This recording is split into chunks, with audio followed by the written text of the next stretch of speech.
Hello there, this is Sepidus Astoyas back again with another video. This time it's not a review or anything like that. It's my thoughts and reactions to a recent trailer, and this trailer is, of course you probably guessed it, Call of Duty Black Ops 2. So yeah, that's the trailer I'm going to be talking about, and my thoughts and reactions to what happened in the trailer, of course. But yeah, it was kind of a weird trailer to say the least. It actually, to be honest, didn't feel very Call of Duty like at all. I was a massive fan of Black Ops 1, to be honest. I know some people would be saying, well, Modern Warfare series is much better. I really don't care for anything that's just made up, basically. I'd much prefer when they base a Call of Duty series off something historical, something factual, something real, a real event that happened, like World War Two, and then Black Ops One made me really like that with the Cold War as well. Modern Warfare really, I was just made up. The games were good, but they just felt filler. I mean, it was just there to get a Call of Duty game out. Black Ops One, I don't think it was as filler. Maybe it was a bit filler, but it wasn't as filler as Modern Warfare, which were just there to get a Call of Duty game out, basically, every year. Or to help it that way.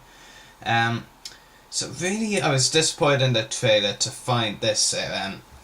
So Black Ops 2 takes place in the 1980s, which is like 10 around just over 10 years before the Cold War actually ended, which was like 1992 or 1993 or something.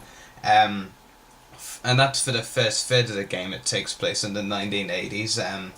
And in 2025, that's 13 years ahead of us. I mean, we don't even know if anything from the trailer will actually be real in 13 years. We might not even be around in 13 years.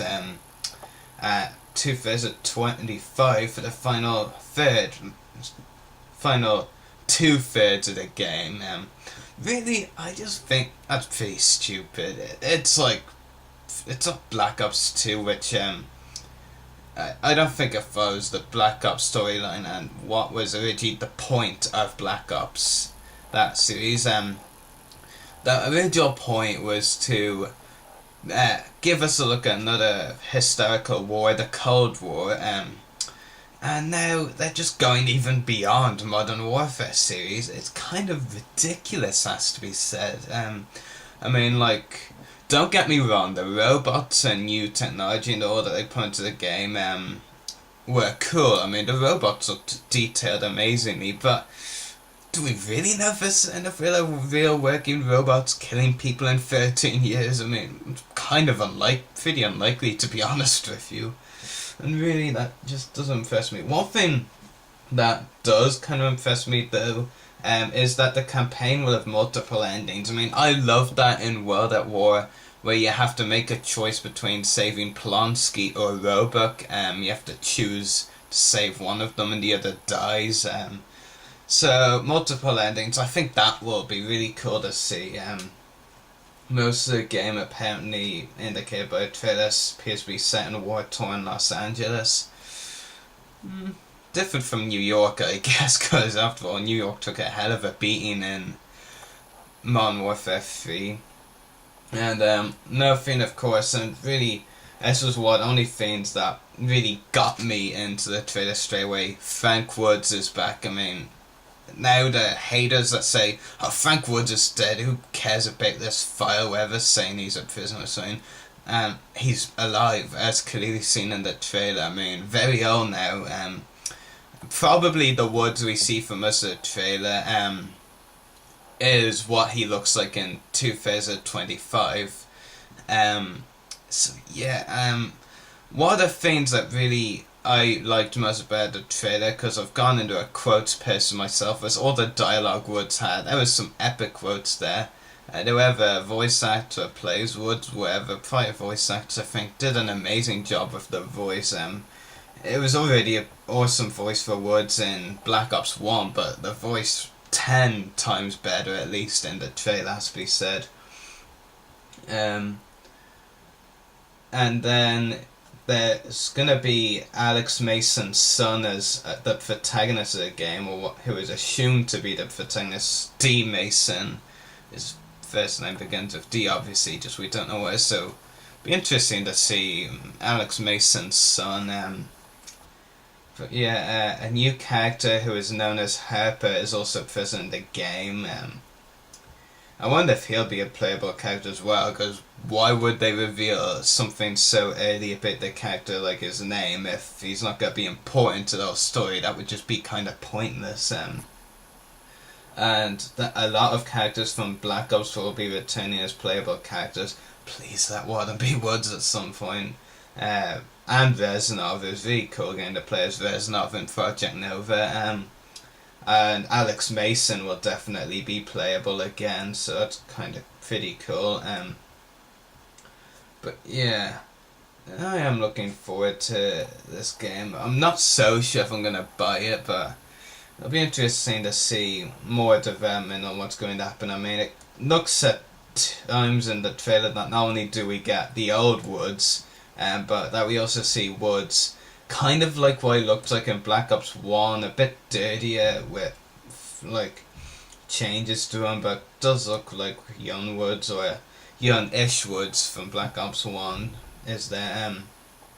All the vehicles and all look cool, and the robots, as I said, look amazing, but kind of unrealistic, to be honest. I mean, this is why I don't really like games that focus on the future, like Modern Warfare, of course, and Black Ops 2 when it's in 2025. We don't know what's going to happen in the future, so I just don't really find it really good. I think they should just like say, oh look, here's something for you to enjoy, you know, you get to fight humans against robots, basically. I mean, don't set a actual year or something for when it happens. I mean, Halo series, I don't really care about that series, to be honest. I'm not saying I much prefer Call of Duty, I'm just saying it doesn't really concern me, because like Halo takes place like 357 years into the future or something. Is that hopefully a Halo fan can correct me on that, but you know, I will probably be dead in 357 years. Well, I obviously will. So yeah, I can't really say anything about Halo, but Call of Duty, they're just setting dates for when I will be alive, and I doubt that things like that are going to happen. Because after all, Modern Warfare 1, that was based in 2011, that's the year they gave that, and nothing from that happened last year, and this year's 2012 now, of course.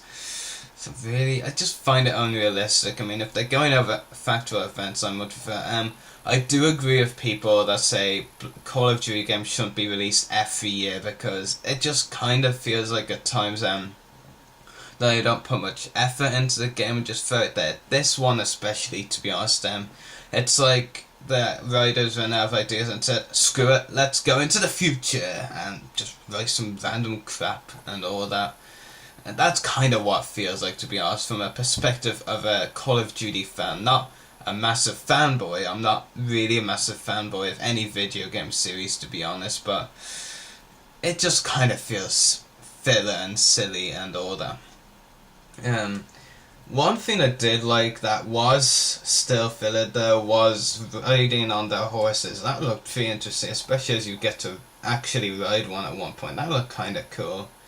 Flying some of those planes and all, but really, I much prefer back in the day when the Call of Duty series were like World War II. Those were epic. I mean, to date, my favourite Call of Duty is still actually the original Call of Duty, the first ever Call of Duty, which was released in like 2003, I think. To date, that is still my favourite COD game of all time. And I much prefer if they gave us games like that than these. I mean, look at Sniper Elite version 2.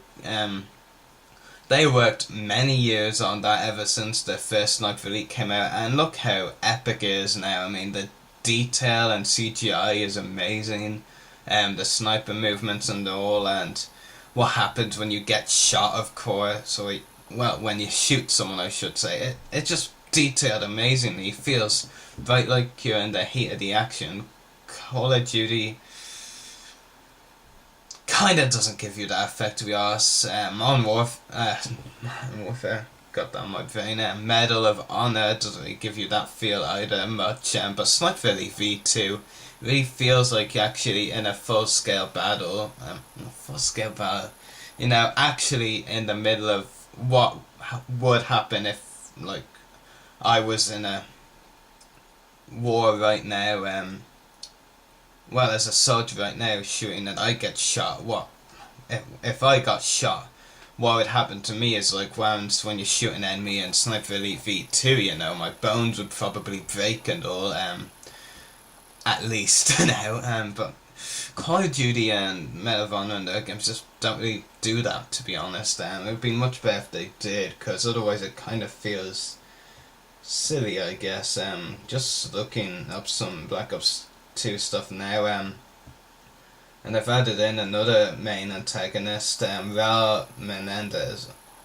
Oh no, I thought that he's probably the main antagonist and the villain. I was thinking protagonist there, you know, like David Mason and Woods and all. Yeah. And that fears it'll be interesting to see how they can fit a retired Woods, because the old Woods is actually retired, as said in the trailer. It'll be interesting to see how they can fit a retired character into the storyline successfully. I'm really looking forward to seeing more of Woods, though. He probably won't be the badass he was in Black Ops 1, but it'll still be good to see him.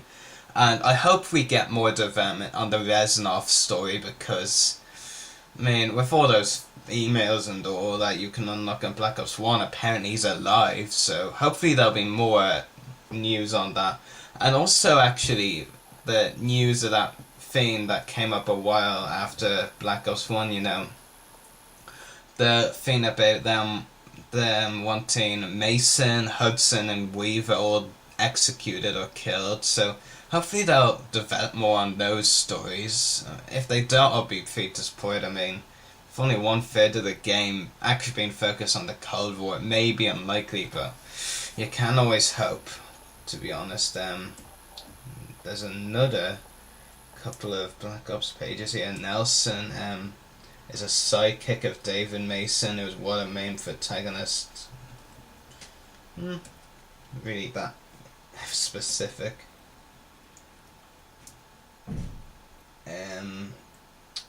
Yeah, I'm looking forward to it. Like I said, it doesn't mean I'm gonna buy it, but anything's possible at this stage. I look forward to more trailers and more specific trailers that actually show a lot more, because this one was just showing you all the ships and robots for the most part. Then there was some woods and some other things, but there wasn't really that much of the other things.